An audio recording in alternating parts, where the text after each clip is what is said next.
আসসালামু আলাইকুম। ওয়ালাইকুম সালাম। বাবা আমি তো বিপদে পড়ে আপনার কাছে আইছি বাবা। কি বিপদ বৎস? বাবা বলেন না, আমার হাতে একেবারে টাকা পয়সা নাই, এই একটা মোবাইল ফোন নাই, একটু চলার জন্য একটা বাইক নাই, কিচ্ছু নাই বাবা, বিপদে আছি। আমি কেমনে এগুলো পামো, একটু আমার পথ বইলা দেন। তোকে আমি কিসমতের ছোঁয়া দিয়ে দিলাম, যা তুই এখন সবকিছু পেয়ে যাবি যদি তোর কিসমত ভালো হয়ে যায়। তাই এটা রাখ, এটা দিয়ে আমি কেমনে বড় লোক হবো? এটা কি বাবা?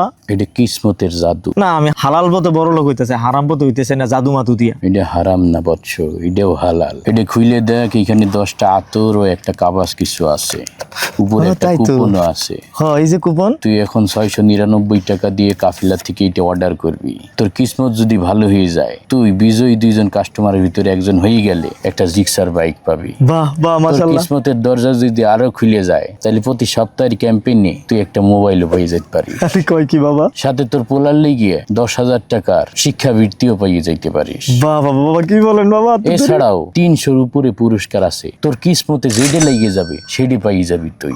ও, এর চেয়ে বড় সুযোগ আর কই পাবো? বাবা ভালো থাকবেন, এই কুপনটা আমি লয়ে গেলাম। ওইটা রাইখে যা, ওইটা আমি নিজে কিনছি আমার কিসমত খোলার লিগে।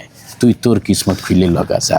তাহলে বাবা আমি যাই, দেরি করতাম না আর। কি মনে করছে আমার মতো সন্ন্যাসী হয়ে বসে থাকলে কিসমত খুলে যাবে? তা না, এখনই আপনার মোবাইলে যাইয়ে কাফিলা থেকে এই আতরের কম্বো প্যাকটা অর্ডার করেন, তারপর কিসমতের আশায় বসে থাকেন। শুধু শুধু সন্ন্যাসীর মতো বসে থাকলে কারো কিসমতই খুলবে না, বুঝছেন? কাফেলা, স্বপ্ন পূরণে আস্থার নাম।